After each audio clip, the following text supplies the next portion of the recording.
Estimados hermanos, tengan ustedes muy buenas noches. Ya estamos listos para comenzar la segunda clase del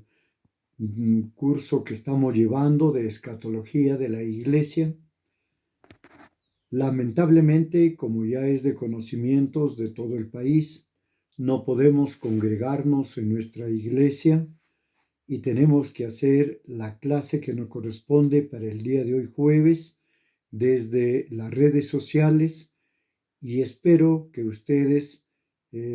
puedan seguirme en el pensamiento, en los conceptos y en algunas precisiones que en esta noche tengo que darles respecto a la segunda clase de escatología. Hoy nos toca un tema muy importante, que es aclarar dos conceptos que son determinantes en el estudio escatológico de la Iglesia: el mileniarismo y el postmileniarismo. Es de conocimiento de todos ustedes y de los estudiosos bíblicos que hay dos grandes corrientes en este momento que abarcan, se puede decir, el 100% del pensamiento cristiano, protestante, religioso en forma general. Es el primero, aquel que se considera que algunos hechos que narró Jesús y que los declaró en el libro de Mateo capítulo 24 tendrían que suceder antes de la venida de Cristo, antes del rapto de la iglesia. No quiero hablar temas que mucha gente lo toca muchas veces solo por cultura y que no buscan una edificación de la iglesia, sino tal vez ampliar y dar nuevos conceptos, nuevas ideas respecto a este tema apasionante del fin del mundo, de la segunda venida de Cristo. Yo quiero llevarlos textualmente a la escritura bíblica del capítulo 24 del libro de Mateo, y voy a dar lectura en este momento.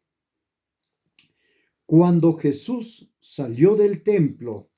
y se les acercaron sus discípulos para mostrarle todos los palacios, las construcciones del templo, respondiendo él les dijo: ¿ves todas estas cosas? De cierto os digo que vendrá un momento en que ninguna de estas cosas quedará así, sino que todo será destruido y no quedará piedra sobre piedra. Y estando él sentado en el monte de los olivos, los discípulos se le acercaron aparte diciendo: dinos cuándo serán estas cosas y qué señal habrá de tu venida y del fin del siglo. Este verso número 3 del capítulo 24 nos habla de tres cosas importantes que, antes de definir si la iglesia pasa o no pasa el milenialismo, vale decir el periodo de prueba de la gran tribulación, o es raptada con el término que se conoce antes de la segunda venida de Cristo, cuando el Señor venga a llevar a su iglesia. Los tres puntos que habla la Biblia son: primero, las cosas que tienen que suceder; segundo, la segunda venida de Cristo; y la tercera, el fin del mundo. No son cosas iguales, hermanos. Algunos pretenden unir algunas de ellas y hablar solo de dos periodos: de la segunda venida de Cristo y del fin del mundo. Lo que el Señor enseñó fue muy claro, que va a haber tres grandes momentos al término ya de este periodo de la gracia, que se lo conoce al periodo de la iglesia, obrando para la salvación de todos los hombres sobre la tierra. Mateo 24:3 dice: ¿y qué señales habrán de estas cosas? La primera parte, el Señor se estaba refiriendo al templo, a las edificaciones romanas, a todo lo que era la cultura hasta esos momentos, y conocemos por la historia universal, todos los estudiosos de la Biblia, que en efecto empezaron a cumplirse esta parte de las cosas de una manera tan exacta que algunos escritores se van a asombrar, y el historiador Orígenes, en su descripción de todos los hechos que él recopiló como parte del desarrollo del pensamiento evangélico, yendo a través de la boca de los apóstoles por el mundo conocido de aquellos días, va a decir que en efecto, de lo que era Jerusalén,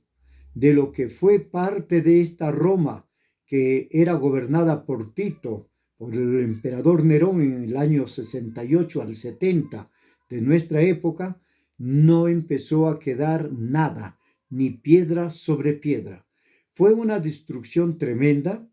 que no estoy en este momento para hacer una explicación bíblica, sino para una explicación escatológica. Pero las palabras de los judíos, cuando le dijeron a Jesús la noche que era juzgado antes de su crucifixión en el Monte de los Olivos, ellos dijeron: tu sangre caiga sobre nosotros y sobre nuestros hijos. Y en efecto, no cayó solamente sobre las personas, sino también sobre los templos. El templo de Jerusalén fue destruido, fueron destruidos los grandes complejos que los romanos habían construido como señal de su poderío y de la arquitectura romana, y en efecto, esta primera parte de las cosas que tienen que suceder, se cumplieron las que el Señor les dijo: de lo que ustedes están viendo, no quedará ninguna cosa, ninguna piedra sobre otra piedra. Pero hay más cosas que tienen que acontecer. Y lo encontramos en los otros versos del capítulo 24, donde va a haber un aumento de la maldad del mundo entero, donde va a haber un resfrío enorme en la iglesia, donde la fe genuina se va a confundir con una fe netamente de biblioteca o de declaración de fe y nada más. Y estos acontecimientos los describe de una manera muy organizada y cronológicamente el libro del Apocalipsis. Conocemos nosotros que desde el capítulo 4, para dejar libre los primeros 3 capítulos que hablan de la iglesia como institución, como cuerpo de Cristo, y comenzamos a ver a partir del capítulo 4 una descripción hasta el capítulo 19 de todas las cosas que tienen que ir sucediendo, muchas de ellas antes de la venida de Cristo y otras durante el reino milenial del Señor Jesús, cuando ya ha venido por segunda vez, y el tercer periodo, que es el fin del mundo, cuando Dios, después de haber gobernado por 1000 años sobre la tierra, dejará libre, dice la Escritura, por un poco de tiempo a Satanás,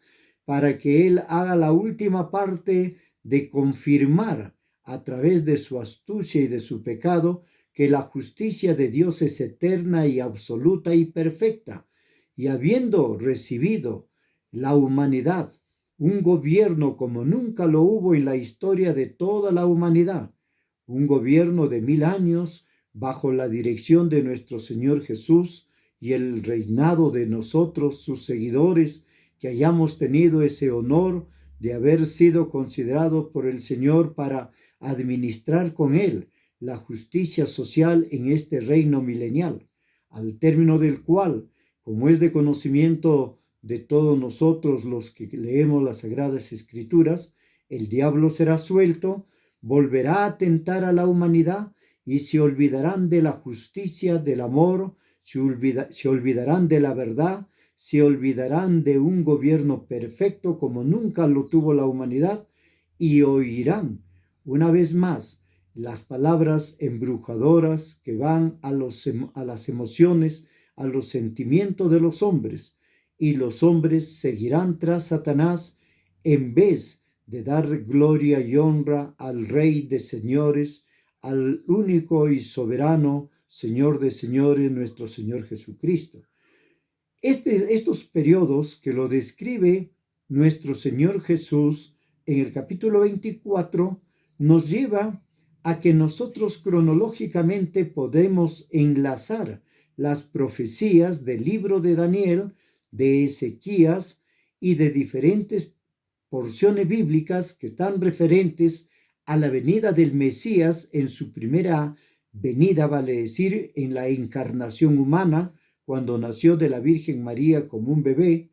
pero hay otras profecías que hablan de la segunda venida como Rey y Señor, con los santos ángeles que lo acompañan y que viene a instituir el reino de justicia en la tierra. Me gustaría, hermanos, que en estos devocionales que estamos teniendo la Iglesia Central, a consecuencia de este periodo de emergencia que ya todos conocen, pero que el Señor nos está dando la oportunidad de volver a meditar en su palabra sin mayores preocupaciones en estos días que no podemos salir de casa y que muy bien es un anticipo de las cosas que vendrán en los próximos días.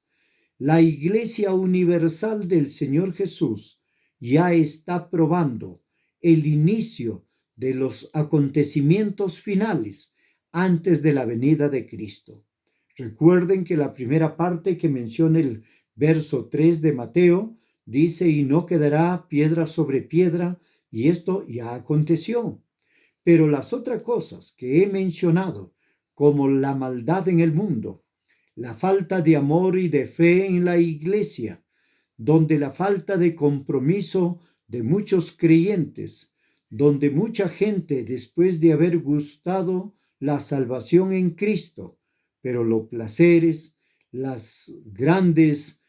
ocupaciones como profesionales, grandes retos económicos, un mejor deseo de vivir diferente y mejor, entre comillas, a lo que vivió la gente en periodos de años atrás. Todo eso tiene que ir cumpliéndose y lo estamos viendo de una manera muy objetiva en nuestras iglesias. Una de las primeras cosas que observamos en el mundo entero es que hay prácticamente dos tipos de miembros en las iglesias, lo cual no es correcto ni fue la voluntad de Dios. Vemos los creyentes que realmente creen en el Señor, que realmente tienen solo a la Biblia como la máxima norma de vida, de conducta y de guía. Y vemos a los otros creyentes, o al menos que se hacen llamar creyentes, que están en medio de nosotros en la iglesia, pero su compromiso más es con la vida social, con la vida económica, con la vida política, con la vida cultural de lo que es el género humano, pero no están dispuestos a obedecer los grandes mandamientos de la palabra de Dios. Por eso es que este punto número 1, que estas cosas tienen que ir sucediendo, las vimos en la época de Jesús, las vemos hoy en día, y si el Señor nos permite ver lo que va a suceder de aquí a poco tiempo, no puedo señalar en este curso de escatología cuántos años, porque eso sería faltar a la verdad y contradecir a la Escritura,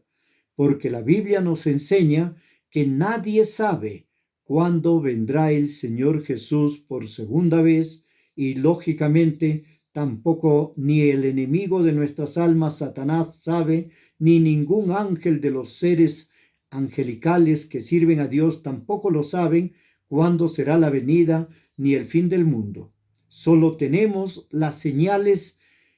que van a acontecer antes de estos dos grandes acontecimientos. Y el otro punto de la parte nominal de los miembros es la falta de fe.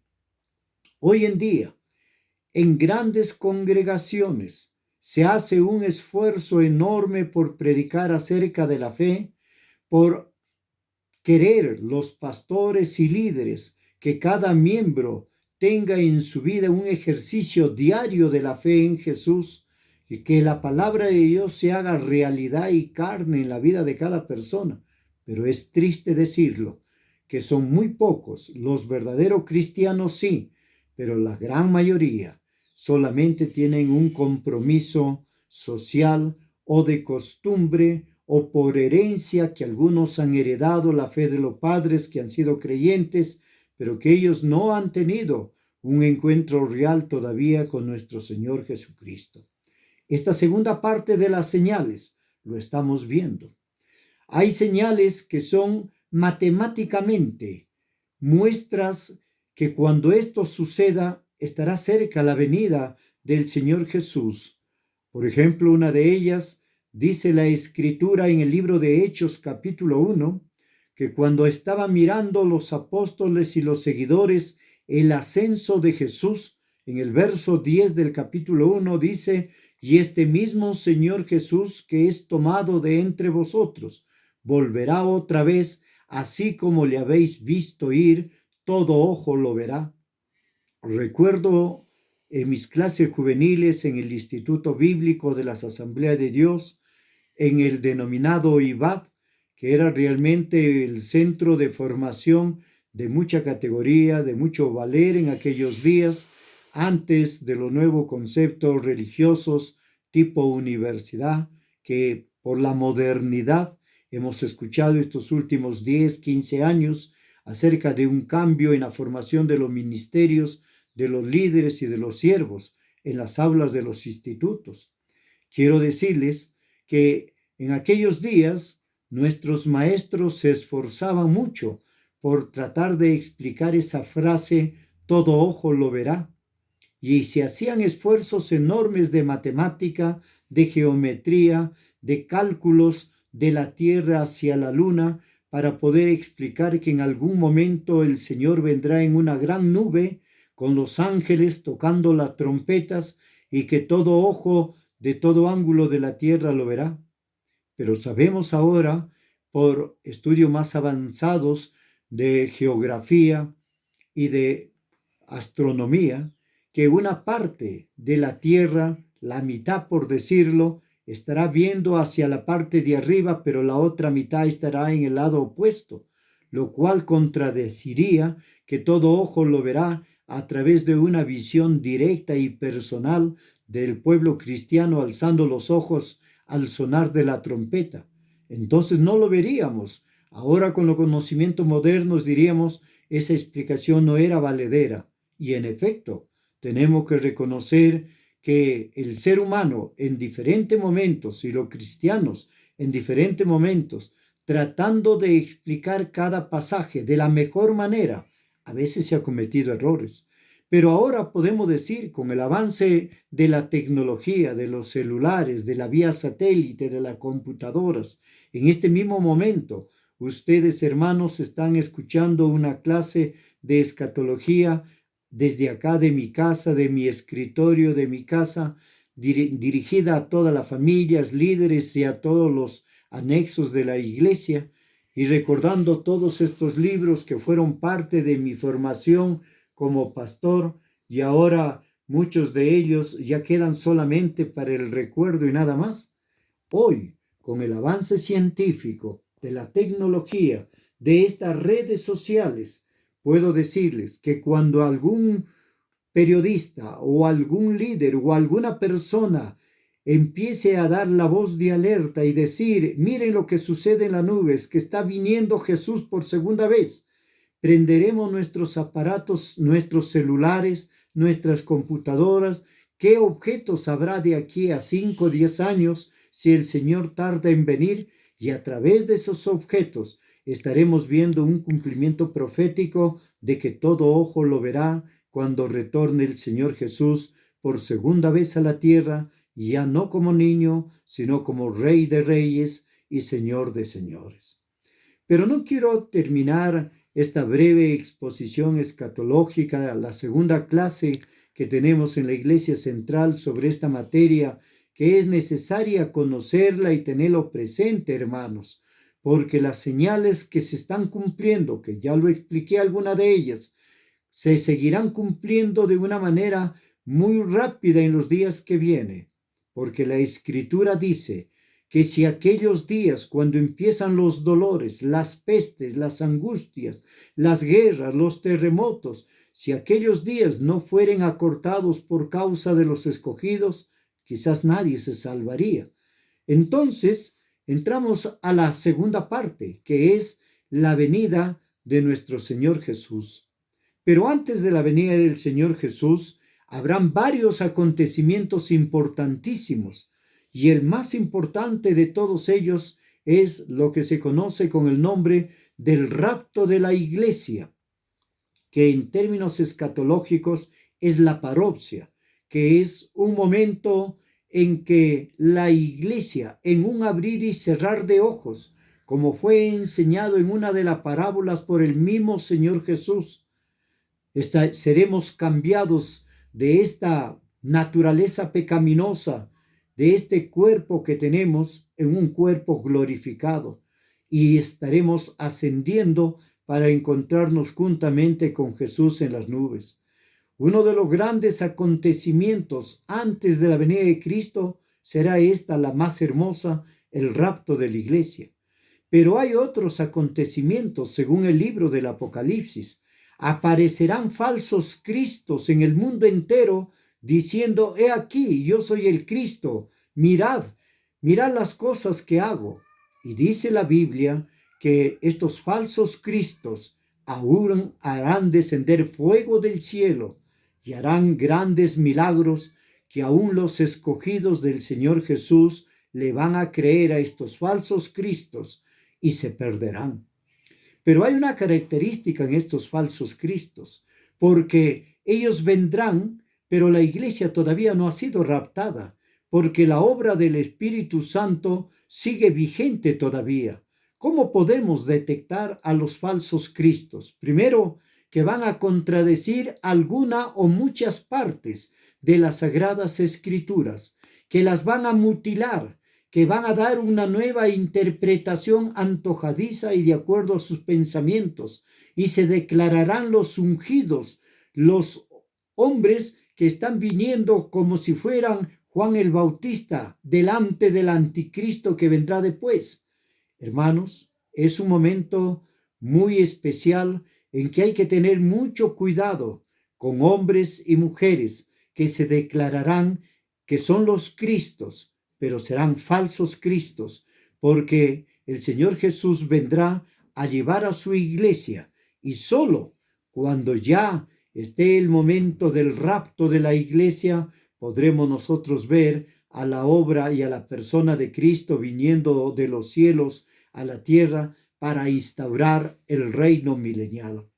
Hay más señales antes de la venida de nuestro Señor Jesucristo. La Biblia enseña que hay una gran ramera y que se lo tipifica por un número simbólico que la identifica, el 666. Y se ha hecho muchos estudios y en efecto se ha confirmado muchos de ellos, que por ejemplo la mitra papal que lleva el obispo de Roma, el que se hace llamar el Papa o el representante de Cristo, y que por su terminología ya es uno de los anticristos, declarando que es el vicario de Cristo, declarando que es el representante de Cristo, pero son hombres llenos de idolatría, llenos de inmoralidad y llenos de pecado. Por eso hay que tener cuidado con esta gran ramera, que según el capítulo 17 y 18 del Apocalipsis, negociará con todos los pueblos, con todas las naciones, con todos los reinos de la tierra. Y en efecto, la característica de la Iglesia Católica Romana es que es una iglesia idólatra y pagana y que negocia con todos los reinos de la tierra. Y fue la Iglesia Católica la que a través de la Santa Inquisición, desde aquellos días oscuros de la edad del medioevo, mató a millones de cristianos, porque los cristianos no querían adorar a ninguna imagen, a ninguna estatua, y no querían reconocer que el Papa es infalible o que el Papa tenía poderes sobrenaturales. Por declarar que Jesucristo era el único Señor, por declarar que Jesús es el único Rey, por declarar en aquellos días que Jesucristo era el único Salvador y que la Biblia es su palabra perfecta y absoluta, fueron quemados en las hogueras, fueron ahorcados, fueron torturados en la Santa Inquisición. Y este martirio no ha sido solamente de aquel periodo, lo ha sido siempre a través de la historia de la humanidad hasta hace pocos años, en que se han ido quitando el disfraz de ovejas para que se los pueda asimilar y ahora nos podamos llamar como quieren ellos, que es su deseo, los hermanos separados. Y no tenemos nada que hacer con ellos, porque nuestro Padre no es su Padre. Así como lo dijo Jesucristo a los fariseos, si ustedes serían mis hermanos, porque yo soy hijo de Dios, ustedes serían hijos de Él también, pero ustedes no pueden ser hijos de Dios porque no escuchan mis palabras. Ustedes son hijos del diablo porque las cosas del diablo les gusta hacer. Hoy en día pasa lo mismo. Se declaran que son hermanos, que quieren ser hermanos, aunque no consideran según ellos separados, pero ellos siguen viviendo en los deleites de la carne, en los pecados más horribles y abominantes para Dios. Y cuando nosotros nos aislamos y nos separamos de ese mundo de pecado, nos miran con odio, con cólera, porque no podemos participar ni queremos hacerlo con ellos. Hermanos, podemos seguir hablando mucho más de las señales antes de la venida de Jesús, pero ahora terminemos con el punto número 3, señales antes del fin del mundo. La primera de las grandes señales antes del fin del mundo es que habrá unas bodas hermosas en el reino de los cielos. El Señor Jesús, después de llevar a la iglesia en el rapto, se llevará a cabo las bodas del Cordero en el cielo. Y después de esas bodas del Cordero se instituirá aquí en la tierra un periodo de 1000 años. Pero todavía no se ha dado estas bodas porque usted, hermano, yo y millones de cristianos verdaderos en el mundo entero estamos esperando el momento glorioso del rapto para participar de esas bodas celestiales en el reino de los cielos. Pero todavía no ha venido el Señor, pero es un acontecimiento que tiene que suceder antes del fin del mundo. El apóstol Pedro